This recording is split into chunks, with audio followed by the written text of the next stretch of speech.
I wouldn't mind being in shape. You know who was in really good shape was Jesus. Nothing like the topic of Jesus take the air right out of the show. That's what he would have wanted. Hey, when you bring up my name, I want people to be really uncomfortable. And it's not just the Christians. Everyone's like, too soon. It was only 2,000 years ago. Let it breathe, buddy. But Jesus was in amazing shape, which is especially impressive considering he could multiply bread whenever he wanted. Boom, pretzel bread. The Bible doesn't specify what type of bread he multiplied. I imagine it was pretzel bread. Boom, pretzel bread. Boom, garlic nuts. That's why he had all those followers. Come on, maybe I'll make some focaccia bread. This is how people walked in biblical times. They were really into that Beyonce Formation video. And how many Beyonce references is he gonna have? But who knows, maybe Jesus could multiply the bread, but he had no control over what type of bread it was. He was like, you want some bread? Boom, pumpernickel. I didn't get a lot of sleep last night. Still free bread, everyone. Let me try this again. Boom, Melba toast. That's never happened before. That's the big guy playing a trick on moi.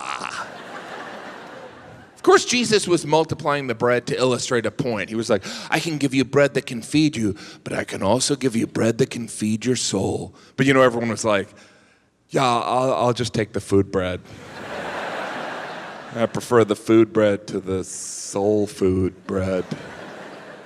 Unless that's what you call cornbread. Because I love corn. Can you make pizza? I love pizza. I realize religion jokes make some people uncomfortable, especially the ones that are going to hell. Don't you dare! Get back to your regular food jokes. This is the point in the show where I usually think about what I'm going to eat afterwards. Abraham was rewarded for his loyalty, right? He got to live to the age of 175. He died when he was 175, which is cool. But that was last 90 years. Yikes, right? Do you think when they were first writing down the Bible, anyone was like, wait, do we really want to put 175? I mean, we want people to read this, right? Why don't we just put 75? You know, that's a good run. I could see it. Mediterranean diet. I could have. You know. 175. If you met someone today and they're like, my grandpa lived to 175, you'd be like, you're mentally ill.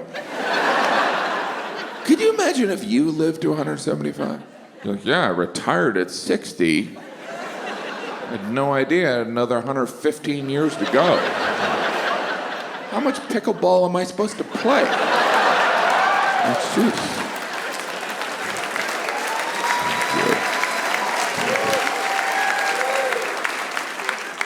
That was Abraham's reward. He got to live to 175. He also is a founding figure of not just one religion, but three religions, right? Judaism, Christianity, and Islam, which is amazing. You know what's even more amazing? Those three religions, best buddies. They get along great, no problems. Does Abraham feel any responsibility?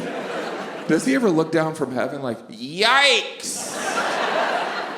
I didn't do that. God used to be so much more involved. God was so hands-on, talking to Abraham, floods, plagues. Now he's just like, you know what? Just put Jesus' face on a piece of toast.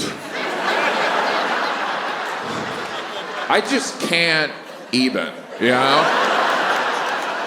No, if they're not gonna listen, I'm not gonna try. I guess the point I'm trying to make is I'm a Christian. And the reason I say that is to make you feel uncomfortable. Because when non-Christians hear me say I'm a Christian, they think, oh no. And when Christians hear me say I'm a Christian, they think, oh no. So it's a way to bring the crowd together. There's floods, there's fires, there's a pandemic. In biblical times, these would have been messages from God. Like, we don't know, God might be up there right now like, are they getting any of these messages? Is anything getting through? And God's assistant's like, no, sir. Set the entire state of California on fire. Did they get the message? One woman is saying it's space lasers, sir. What about the pandemic? I said a plague. They're blaming the guy who came up with Microsoft Word.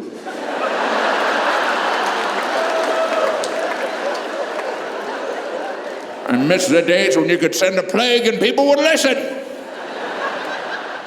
Because that's how God used to communicate. He was unhappy. He'd send a plague. That was like his sad face emoji.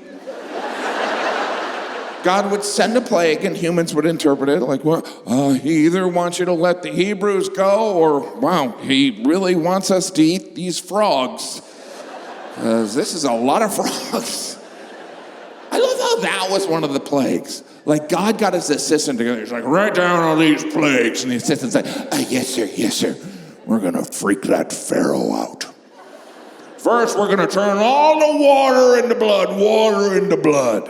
And the assistant's like, water into blood. Got it, sir. All right, now we're going to take it up a notch. Frogs. And the assistant's like, what about frogs, sir? That's the second plague. You know, everyone's frightened of frogs. They are, sir? Oh, yeah, I created frogs, and I'm terrified. I mean, what are frogs? Are they fish? Are they lizards? They're amphibians, sir.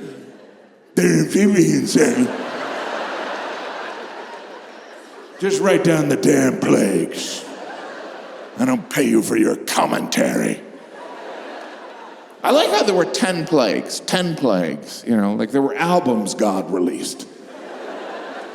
Like a catalog. Was there ever a retrospective where God was interviewed? He was like, yes, my 10 plagues, they really were a reflection of where I was at the time. I knew I wanted to start with water into blood. I was going to do water into wine, but I thought I'd save that for my son. And then the frogs. I was in a crazy place.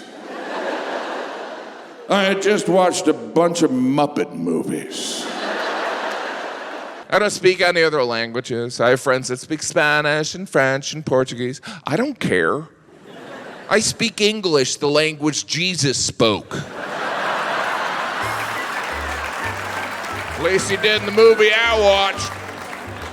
I always love doing that joke. There's always a couple of faces in the audience like, don't say that.